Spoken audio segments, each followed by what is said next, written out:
Thank you, Elash. Thank you, Senator. Thank you, everybody.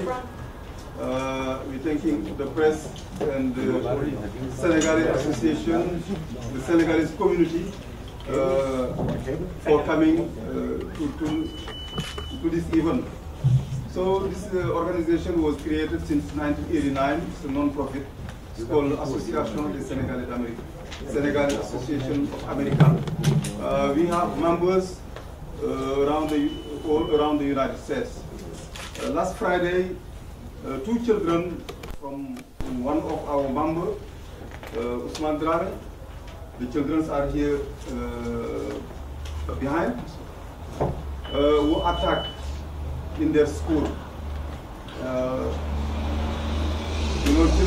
Children were bullying, shouting Ebola on them. Finally, they beat them and badly injured those children. We say that this is unacceptable.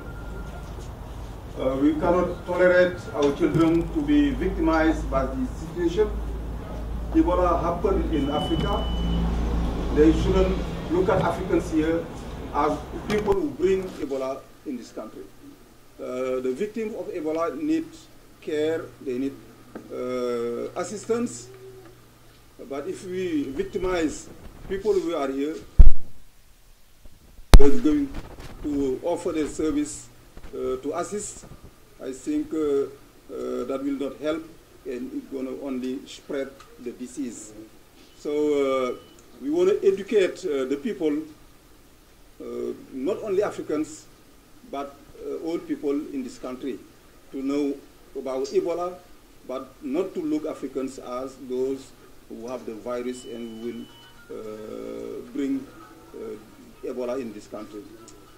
On that also, we have another lady who lived the same situation with the children, who is traumatized since she was bullied at school, children saying that she has Ebola. Every morning when she wakes up, she asks her mom, "Mommy, do I have Ebola?" Because people are telling that to me. So I think that has to stop. Their businesses also, the hairdressers are losing also business. People are saying, ladies are saying, don't go to African shops because they have Ebola. That's wrong. That it should stop. Let's convey this message that our brothers and sisters, Americans, can know that we are here. We are here as citizens, we are here as immigrants, we are here to contribute to the development of this country, but we're not here to destroy it. That's it. So thank you everybody for being here. I won't go long, and you can pass the mic to the next speaker. Thank you, President Drame. The next speaker will be our state senator. I'll be brief because the parents are here and you need to hear their story about this Ebola crisis that has evolved from simply a health crisis to now a stigmatization crisis. It's a bullying crisis now, not only in our public schools, but apparently also in our charter schools. And the children of African origin who are members of this community and members of this city are now confronted with this crisis. And we have with us, as was pointed out, 2 parents of the children that have been victimized. And at this point, I want to just say that my office is here for every parent that has this problem. So please do not hesitate to contact us. As you know, we're at the Adam Clayton Powell Jr. State Office Building, and we're here to work with you to make sure that this stigmatization crisis is handled appropriately. Our children are in school, and apparently they're not learning in school how to handle this in such a way that it does not aggravate the problem for their fellow students, as well as for themselves, frankly. And maybe our mayor needs to take some steps such that the children in our public schools understand what this really is and are instructed or somehow or the school not to go out and attack verbally or otherwise their fellow students as members of a community that has been stigmatized in terms of having this Ebola crisis. It is a problem now that obviously is a problem beyond the African community. It's a problem for all of us, especially when stigmatization takes the form of bullying and chasing students who have come from Africa. Thank you, Senator. We also want to acknowledge Congressman Sarah who just walked in. Welcome. The next speaker you will hear is from Amadou and Pape Drame. Usman happens to be living in this country more than 30 years now. He's a member of our organization, and I remind everybody that all the board members work on a voluntary basis. We don't have, nobody's paid here. He's the father of the two children, and you will hear from him what really happened on that Friday afternoon. Yeah, good afternoon. My name is Usman Drame. Usman, O-U-S-M-A-N-E. Drame, D like Delta, R like Robert, A like Apple, M like Mama. E, Drame. Introduce your sons. Yeah, this is my first son. His name is Amadou and Drame. You got the name for my father. His name Amadou and Drame. This is got the name of my grandpa. His name Amadou and Pape Drame. They are here since 3 weeks in this country. 3 weeks in this country. They get out of schools 2 weeks only. In the beginning, they was happy. They see the food in the school. They try to play with the kids, even they don't speak English. Since 3 days after, 4 days after, in the case of Ebola, every talking Ebola, these kids discriminating. As soon as they go to the gym, they don't want to touch the ball. They say, you guys have Ebola, don't touch the ball. Okay. The teacher was there, witness everything. The teachers, the people who are there, witness everything. But sometimes the teacher, want to do something, but they're scared to talk. While the parents don't let them go food in their children. This teacher, they witness everything. So mostly, these African American children who was there, they was helping them too. But these kids, they are here in this country just to get education. These kids, they don't know nothing. They're babies. If this politician want to amplify something, they have to get little pedagogy to see the society. Who are there? Who is there? Some old people is there. Some sick people is there. Some baby is there. Some foreign people is there. It's a mixed up, From there, you need to analyze these people you talk to before you send the information. These kids, they are victims of the politician and us. They don't do anything wrong. I believe they don't deserve to be beaten. 20 children in top of this boy, they was killing him. This boy, too, the other children jumping in, fighting. Only 2 to 3 boys try to help them. But I think, we can do better if we want to do it. We can do better if we do it. Africa do great contribution in this nation. Africa deployed 200 million slaves around the West, in America, in the Caribbean, to take care of this country. From bauxite to phosphate, to uranium, to gold, to diamond, even electricity.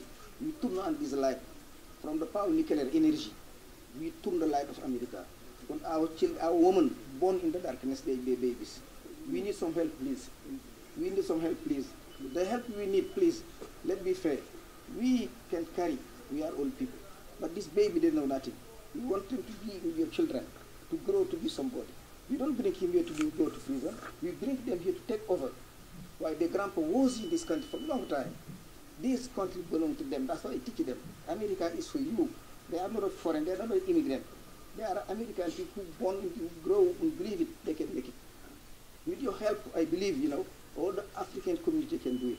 Let's work together, let's join together hand to hand, when we forget this politics and this interest. Ebola is in Africa, okay.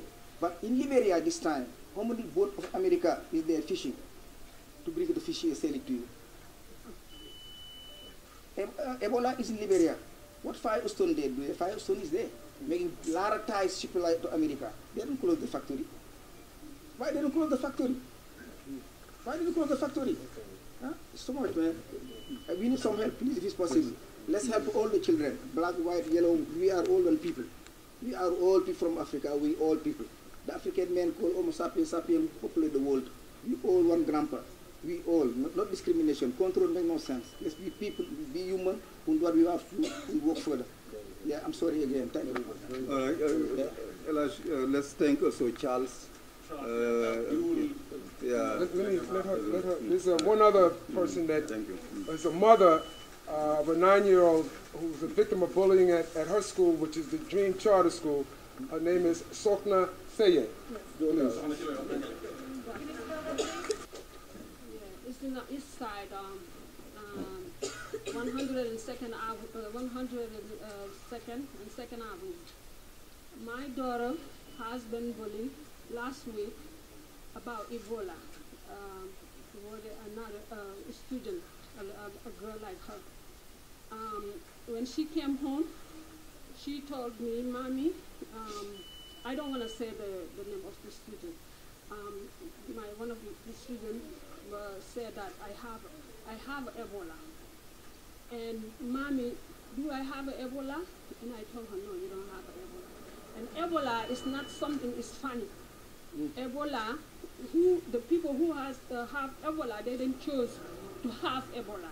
And they need help.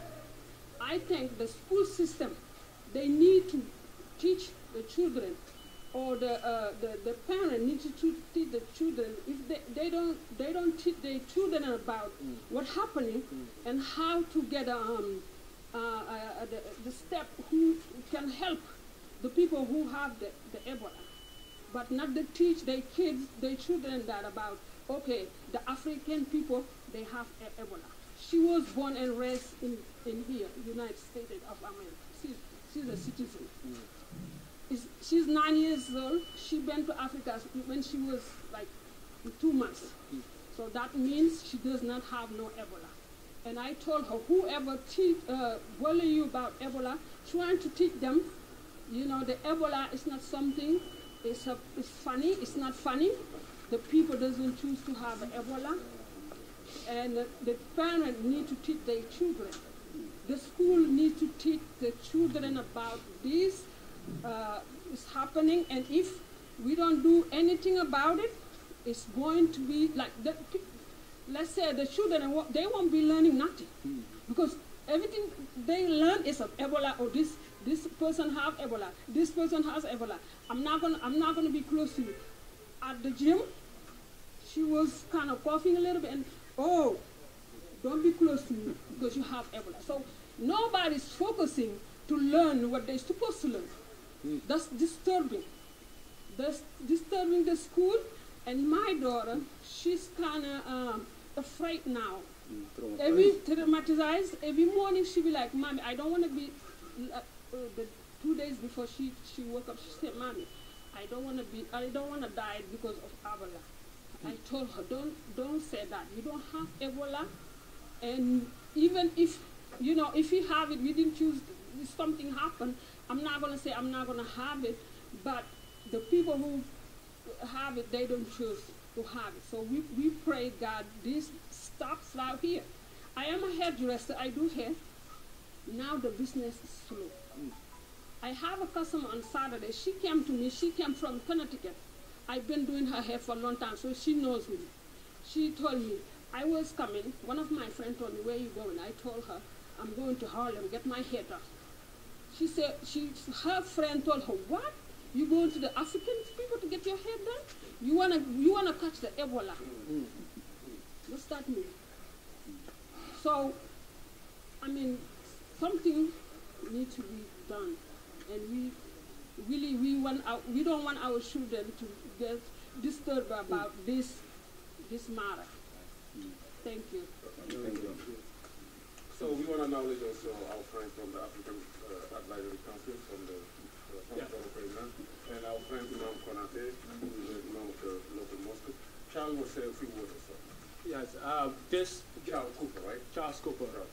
This incident was brought to my attention on Sunday by the Senegalese Association. I had a conversation with the father, and she shared with me what happened in school. These kids, for the past couple of weeks, were being bullied. They went to that teacher, and they shared with that teacher that their kids were calling them and telling them that they had Ebola. Nothing was done about it. On Friday, the youngest kid, Amadou, he was in the gym. The kids did not want to play with him. They said he had Ebola. He was assaulted in the gym. He was punched several times in his eyes.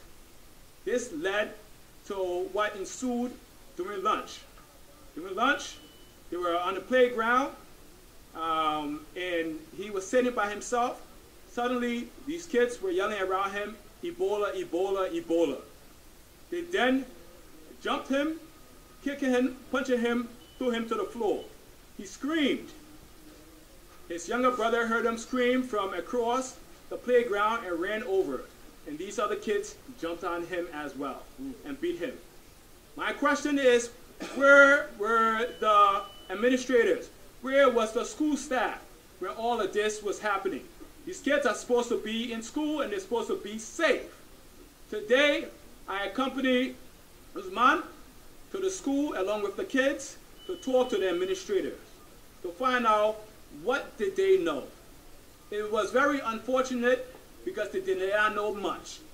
They only thought this incident happened to one of the kids when it was really two.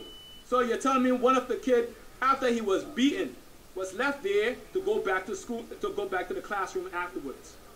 This is an unfortunate situation. This should not happen in this day and age. We are all New Yorkers. We are all U.S. citizens. These kids were born here. They're not immigrant. They were born here. They went to a synagogue to learn French and to learn mathematics. And they came back here to continue their education. This do not need to happen to any one of our kids. This do not need to happen to anyone in the African community. So we're here today to stand up against it, to say that we are demanding city agencies, we are demanding elected officials to stand up and join with us and say, no Ebola. We will not accept rhetoric. We need active program put in place within these schools to teach the kids and to teach the parents also, because these kids are obviously getting it from somewhere. We do not need any hate crime in our community. This Ebola thing, it has impacted many of us. Myself, I have friends and family that's back in Liberia that have passed due to this Ebola. So this stigmatization of Africans in the community, at this time, we all need to join together at once and fight this Ebola, not only on the continent of Africa, but in the U.S. here. Thank you, Charles. Thank you, Charles. Our last speaker will be Congressman Serrano, and we will take questions without any question for any of the speakers. Yeah.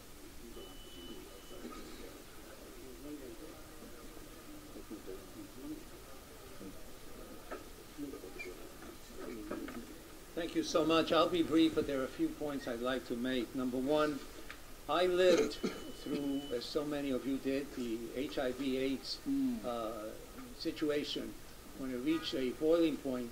And at that time, ignorance and lack of information was such that people wouldn't drink from certain cups in restaurants. They wouldn't talk to certain members of the community. And a group was stigmatized at that time, if you recall. They were not talk. Two groups, actually. The gay community and the Haitian community were both stigmatized. Later on we found, or quickly we found, that there was nothing to fear, that in fact it was not such an easy disease to contract. Now, that doesn't mean that we're not interested in doing the right thing, both here and abroad, and we have to take precautions, and our government is doing so. But we can't go around panicking, and in the process of panicking, hurting kids who I understand go to school in my district in the Bronx and hurting other people. These are children, first of all, these are American citizens. Some of them have visited Africa maybe once in their life. We need information, and we need to understand that it is not a New York way of doing things. It is not an American way of doing things. It is not a human being or humane way of doing things. To single out a group of people because somehow they're going to be contagious to you. That's just ignorance. People who know much better than we do, much more, have told us already that you really have to be in a certain situation to be in danger of having this situation be contagious to you. It's not by walking in the street, it's not by going to a restaurant, and it's certainly not by attending classes with your classmates. So I would hope New Yorkers change that behavior. And secondly, I can tell you that as soon as we go back to Congress, the fight will continue there. The president has many things on his plate, but he has made this a priority, and he's trying to do both use even the military to help the medical people in the African nations to fight this disease. And we will win. But in the meantime, we cannot allow bullying, we cannot allow stigmatization. And since I see Telemundo here, I'm going to take 1 second to say que tenemos que tener mucho cuidado. No podemos simplemente por miedo personal escoger a la comunidad africana como una comunidad que tenemos que echar a un lado o darle golpes como le han dado a estos niños o discriminar en contra de ellos. Esta enfermedad es una situación que tenemos que vencer y lo vamos a vencer como seres humanos, pero no lo vamos a vencer discriminando en contra de alguien o escogiendo a una comunidad. Mañana pudiera ser nosotros. You know, we who are from the Caribbean could be accused at any moment. I was born in Puerto Rico of carrying some condition that other people would like to discriminate. So we have to be careful about that. Let's not do it. Let's stick together. We'll beat this. We're better than that. Thank you so much. Very good. Very good. So we're going to start wrapping it up. We just want to... Did you mention Imam? Imam, yeah. You told me Imam Konate is here, our good friend from the local mosque. We want to emphasize one thing from our organization. That was in the press release, if you had it. We know this is the greatest country. And what makes this country great is we know it all. That's the equal protection under the law. People are treated here with dignity and respect. But two things we understand are the main causes of this. The racial overtone, the xenophobic overtone coming from coming from one, from the news media and from some local and national politicians. So from this press conference, people are going to learn to tone it down. So we have any questions for any of the speakers? I'd like to ask, could the boys speak, or at least their father, again, so they could please tell us in their own words what happened? No, they don't speak. They don't have to. They don't have to do it in another language, and so somebody else. What about the father when he saw his son? Yes. What were their conditions? Their condition now is they're okay. Step up to the mic, please. At the time. Now they are now in good condition. Yeah. I was all my time here. I know what's going on. I know the system. I have enough education to understand the policy and the politics, you know. They are with me, they trust me, you know, I bring back. They come back strong. They're ready to go back to school. Yeah, I'm sure, you know, if they start speaking English, they will pick up. Will go like every children. All what I need, just your help. Your help. You work in the news. Organize. See another pedagogical way, huh? To inform the people, not making people scared. The children, they know nothing. The kids, they know nothing. They just, Ebola, Ebola, you know. You know, you have to get another way, you know, to educate the people. This boy passed in the diamond district out knowing this diamond come from Africa. You know that pedagogy you do? You know, you blind him, he can pass out knowing this diamond come from Africa. If you want to teach him, you can beat the Ebola out, let this boy know. When you saw your son's flight, were they crying? Were they hurt? Yeah, they was crying. This boy was in the floor, was crying. Couple friend, school friend from African Union was very angry. Today I meet one boy of them, they say, I'm ready to testify what's going on. They know all the children who beat him. All the kids want to talk of him. The brother run to come, the other team come jump to his brother. Let me just mention one other thing. You know, this is a situation in which, because of this association and the leadership in this community, is being brought to your attention. Think of the fact that there are many more cases like this taking place that are not coming to our attention. Hopefully, as a result of this press conference, more of this will come to our attention, and even more so, it will stop. But that's the situation that we're seeing right now. There are only 2, 3 victims that we're seeing today. I'm sure there are many more. But I want to... Yeah, by the school. They was fighting in the school, yeah. No, notified by the school. They the school now, everything. They know. Did the school call you about the thing? Yeah, they call. The school called me. The school called me. That's why I get there. To let you know about it. Yeah, the school called me. Tell me, come get your friend. They're beating him here. That's why I run to get my kids.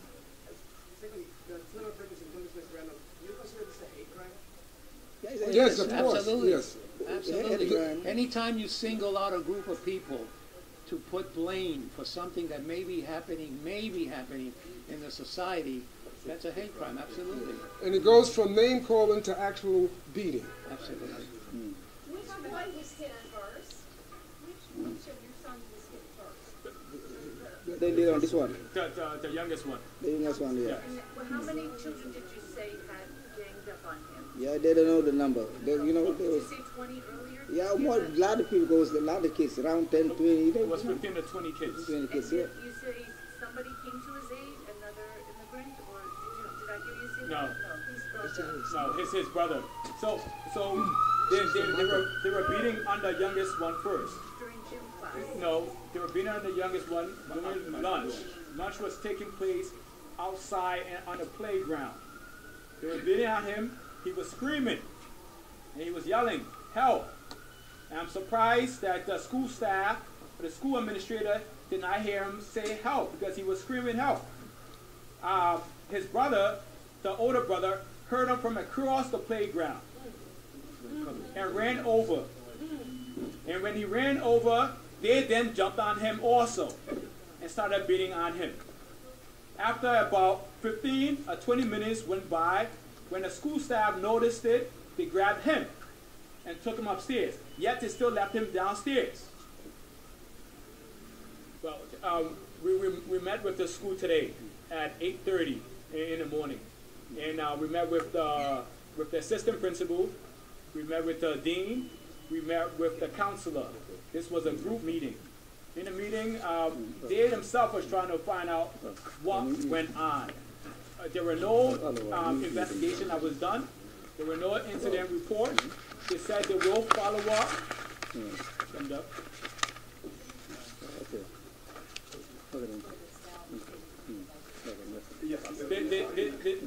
They said there were no incident report created at the time.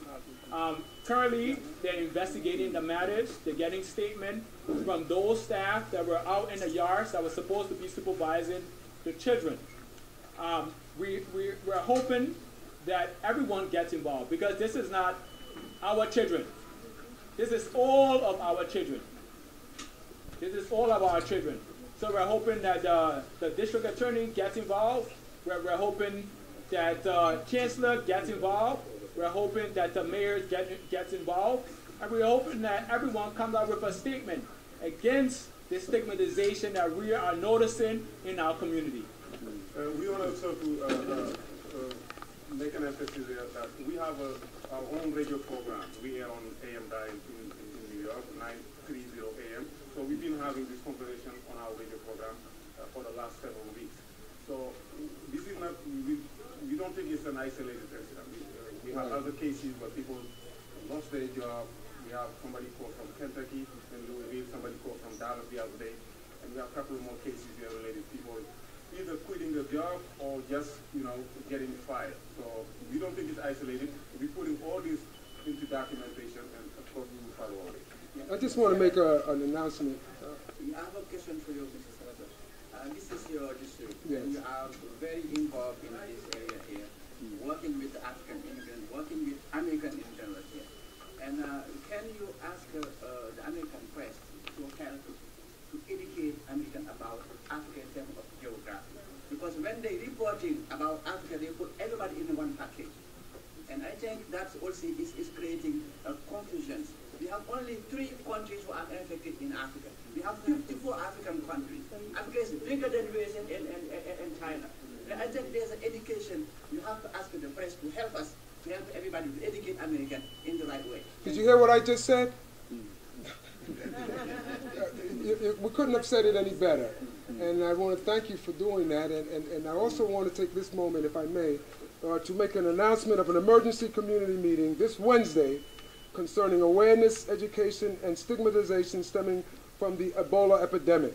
This Wednesday, join me and leaders from the African community, many of whom are here right now, including public health experts, for an essential forum on all issues surrounding the Ebola crisis. It will take place on Wednesday, the 29th at 6 p.m. at the Adam Clayton Powell State Office Building on the 8th floor. If there are any questions or concerns, you can reach my office at 212-222-7315. If you don't have any more questions? Will you send your child back, your children back to school? Yeah, and I will never quit the school. I want to stay in the school study here. I never quit. And Saye, what did the school say to you with the complaint about your child? Yeah, when it happens, I call the school, and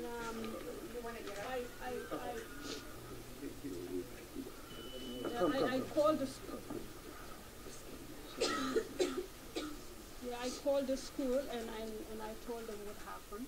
I didn't go there, but I called them to tell them what my, because you know, my daughter, when she comes, she told me what happened. So I called the school and I told them, you know, you should do something about it, because if she's going to keep going, the kids, they're not going to learn nothing, because they're going to be focusing on teasing the Africans, and it won't be no learning. And then I told them they should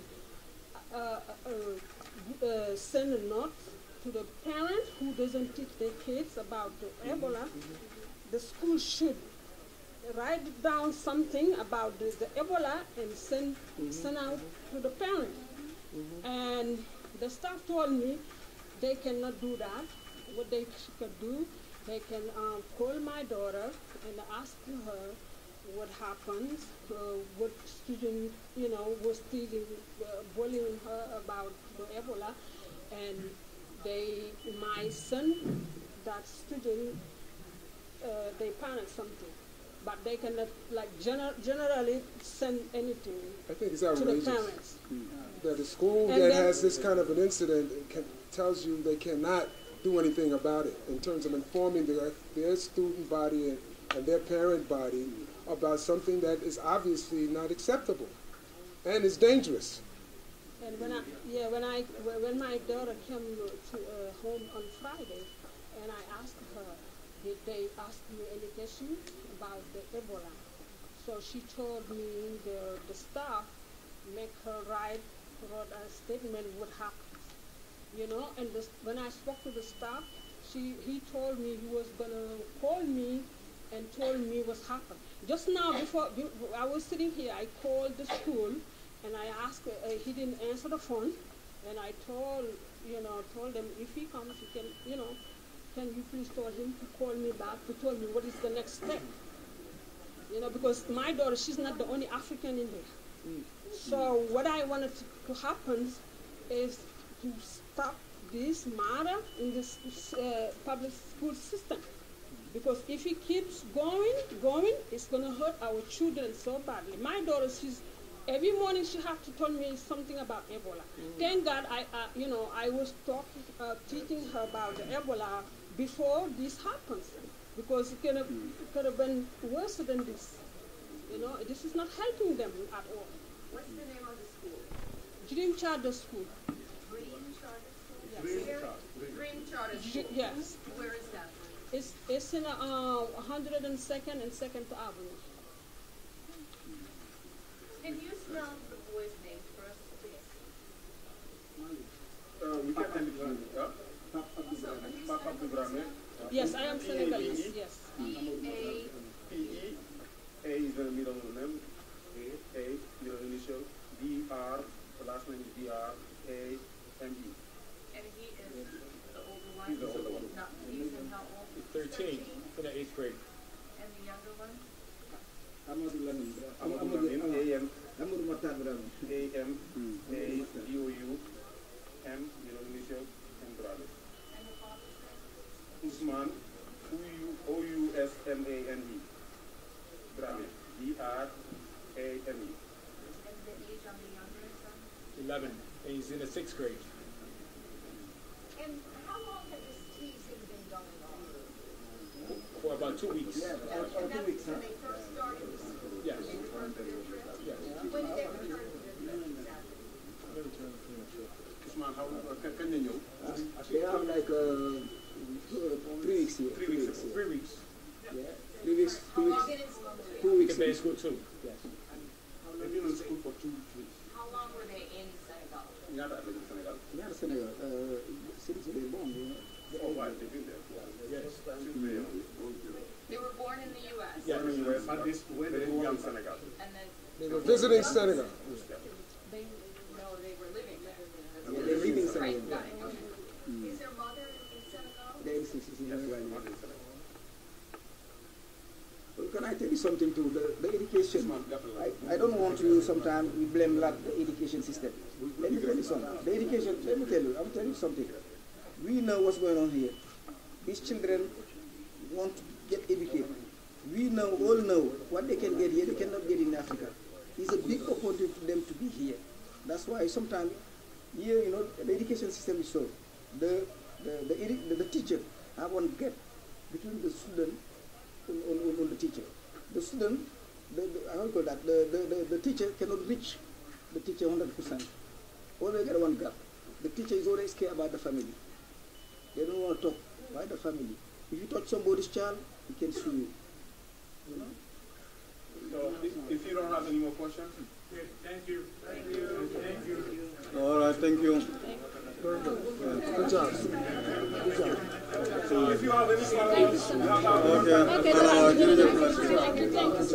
Okay, Senator.